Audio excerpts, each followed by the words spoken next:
Hello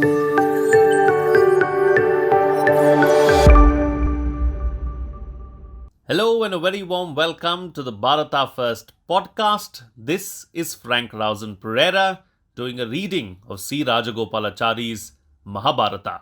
Chapter 98 Yudhishthira Comforted. Yudhishthira's pain of mind increased every day as he thought of all the kinsmen that had been killed. He was stricken with intense remorse and decided he must give up the world, go to the forest and do penance to expiate his sin. I see no joy or good, he said to his brothers, in taking up the office of king or in worldly enjoyment. Do rule the land yourselves, leaving me free to go to the forest.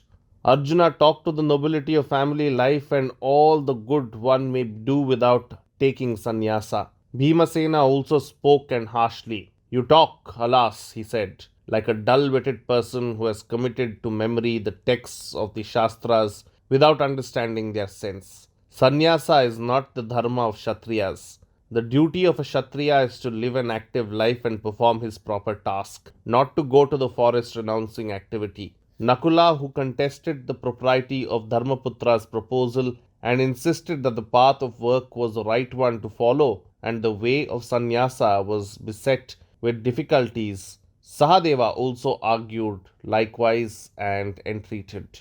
You are my father, my mother, my teacher as well as brother. Do not leave us. Bear with us. Draupadi also spoke. It was right we killed Duryodhana and his men. Why should we regret it?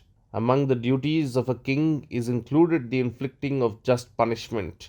It cannot be avoided and is an essential part of the ruler's duty. You have meted just punishment to evildoers. There is no cause whatsoever for contrition. It is now your sacred duty to take up the burden of governing the land according to Dharma.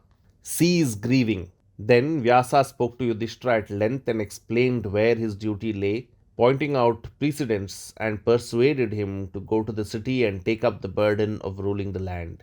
Yudhishthira was duly crowned at Hastinapura. Before taking up the duties of the state, Yudhishthira went to where Bhishma lay on his bed of arrows awaiting his death and took his blessings and instruction in Dharma. This instruction of Bhishmacharya to King Yudhishthira is the famous Shanti Parva of the Mahabharata. After the discourse was over, Bhishma's soul passed out.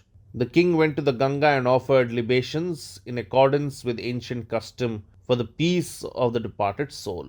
After the ceremony was over, Yudhishthira went up to the bank. There, as he stood for a while, all the tragic events came back to his mind, and overcame by intense grief, he fell senseless on the ground like an elephant struck down by the hunter. Bhima went up to his big brother and caressed him tenderly and spoke to him soothing words. Dhritarashtra also came up and said to Yudhishthira, You should not grieve like this. Arise and, assisted by your brothers and friends, reign over the kingdom that awaits your rule. Your duty now is to do what appertains to the office of king. Leave grief to me and Gandhari. You achieved victory in battle in accordance with the dharma of warriors. Their duties appertaining to that victory await your attention now. Fool that I was, I do not pay heed to the words of Vidura and committed a great error. I listened to the ignorant words of Duryodhana and deceived myself. Like gold seen in a dream, the glory has vanished. My 100 sons have disappeared into the world of nowhere, but I have you as my son now. Do not grieve. That's it in this chapter. This is Frank Rausan Pereira signing off. Do like and subscribe to the podcast and also do the same on YouTube along with hitting the bell icon. Please follow Bharata First on Twitter and Instagram as well.